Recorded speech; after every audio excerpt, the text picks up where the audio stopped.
So now we're going to talk about the genesis of a startup in terms of coming up with a new idea and building a plan around it. So first, concept. So, a lot of people like going out and starting companies because they want to be entrepreneurs. But the reality is that if you look at, if you think about evolution, for example, there's a lot of organisms that are possible. You can have, I guess Peter Thiel mentioned titanium-winged birds, but there's a reason why titanium-winged birds don't exist in nature. And a lot of the same concepts apply to businesses. If a business doesn't exist today, there's probably a good reason why it doesn't exist. Probably because that business wouldn't be viable. So there needs to be a unique set of circumstances that are novel to where we are right now in time that would make it conducive to a new business. And so for a lot of us in this room, it has to do with technology. So the availability of new tools to create things that didn't exist, where probably demand has started to arise for as well. So it's the convergence of a market that's looking to pay for something that newly available technologies and processes can serve. And so, an example, obviously, for example, with semiconductors, there were a lot of CAD tools that probably weren't available in the 70s and 80s that became cheap and available in the 90s and 2000s, which made it easy for a smaller company to generate VLSI chips that probably only IBM or digital equipment could have provided, could have developed back 20, 30 years prior, where everybody had to build their own CAD tools. There were foundry services that were not available back in the 60s and 70s, that were available in the 90s and 2000s, that again made it possible for a startup to do things that previously were only in the domain of very large companies. So it's the convergence of these several factors. There's the boom in consumer electronics. All these different factors come together and they make it conducive to creating a new company that otherwise didn't exist before. So that's the thought process that in many cases doesn't go into companies, go into company creation, that leads to those abysmal statistics that I kind of alluded to earlier. So I can give an example. One is Imprint lithography. So we invested in a company called Molecular Imprints back in 2005, and they've come up with a process using nano-imprint lithography to overcome the limitations that come from optical lithography when you're going to the smaller technology nodes. So the question is, the first question that comes up is, why now? And at that time, given the understanding of resist materials, given the technologies and the tools in terms of rapid prototyping and the ability of a small company to build a huge machine, made it possible for a company like Imprint to enter the game and start building these systems and building these tools for large semiconductor manufacturers to adopt and start using in their processes.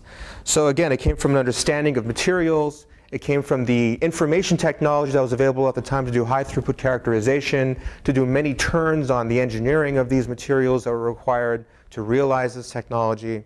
Again, it was a unique set of circumstances that at the time made it possible to do this within a startup concept, within a startup environment. But the reality is that companies required a ton of money so far, and they still are a startup, and they still haven't gotten to the stage where they're selling commercial equipment. They're selling pilot equipment right now. It's based out of Austin, yes. They're getting to that final goal, but it's required a lot of money. It's taken a lot longer. It's been very challenging. However, it's again, it's something that uniquely became possible at the time that probably wouldn't have been possible earlier. So another example is MRAM. So this is magneto-resistive random access memory. This is a technology that was originally developed at Motorola. We spun this out of Freescale, which inherited the technology when Freescale was spun out of Motorola. And again, this is at a time when consumers are demanding a lot of instant-on, very inexpensive consumer electronic devices like the iPhone, which the teardown of which we'll see later today. And again, there were a lot of tools that became available for being able to quickly develop and characterize these thin magnetic materials that form the basis for this technology. And then also was the availability of multiple vendors being able to do the CMOS electronics that would go underneath the magnetics. So it's all these factors, again, that came together that made it possible to do this in a market that wanted the technology, that made it, where it made sense for us at that time to identify this at a free scale and spin it out and create a new company around it. So in that case, if we were to start this company from scratch, it would have taken probably a lot longer and it would have been a lot more difficult. We had the advantage of bringing on a team and a suite of intellectual property that had been developed over 15 years at Motorola. Other startups in the Valley have started this from scratch. There is a company called Crocus, another one called Avalanche, that have started off, within a sort of startup environment. And Grandis, of course. So Grandis was recently acquired by Samsung, although Grandis is a little bit different because they focus entirely on the magnetics, and they weren't selling products. But then, yes, that is an example of an MRAM company. But again, it's a unique set of circumstances. It's the convergence of a unique set of circumstances where it made sense to do this, whereas it didn't make sense before. Assume that you've come to realize the convergence of multiple circumstances where it makes sense to start a company around a new technology serving a new market. The question is, okay, how do I position this? How do I design the business? How do I position the product? And so, I mean, the answer is very simple. See, how can this innovation have the most impact? So back in Henry Ford's time, he came up with a new assembly line process to make cars. And he decided the best way to monetize this idea, this innovation, is to sell cars, is to use this process to make cheap cars and to sell the cars themselves. Gordon Moore and the guys at Intel said, okay, we've come up with this way to make transistors very inexpensively. We're going to use this innovation to sell memory. And that later changed to processors, and now it's a bunch of other things. So, again, it's how do you figure out a way to have the most impact with your innovation? And then you have to understand the economics of the business that you're in. And we've talked about this earlier. Who are the customers? Why would they pay? Why would they pay now? Is this is this business growing? Is it shrinking? And then you also have to get a sense of how much money you need to be able to make this business a reality. To the earlier question, if it's a Facebook or a Google, getting it off the ground is probably cheaper than it is to get a box off the ground.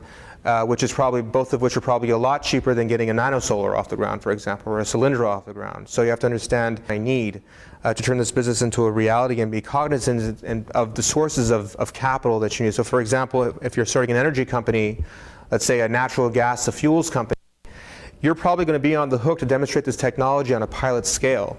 Now beyond that, if you want to build up, like, say, a $100 million factory, there may be other entities out there that will be willing to invest in building those commercial, $100 million, billion-dollar factories, but the onus is on you to figure out who those people are and what they want to see proven before they're willing to make that level of investment. So Cylindra, for example, I wasn't close to this company, but they probably underestimated the amount of equity that they needed in order to become a viable business.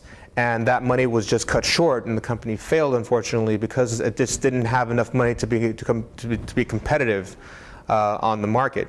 And they were probably, even whether maybe it was the amount of money that they needed was more than what they actually ended up getting, or maybe the source of that money was not where they were hoping it would come from. Maybe they were hoping that VCs would pile in more money, or the government would pile in more money, which ended up not happening. So it's really important to understand how much money you need to get to where you need to go.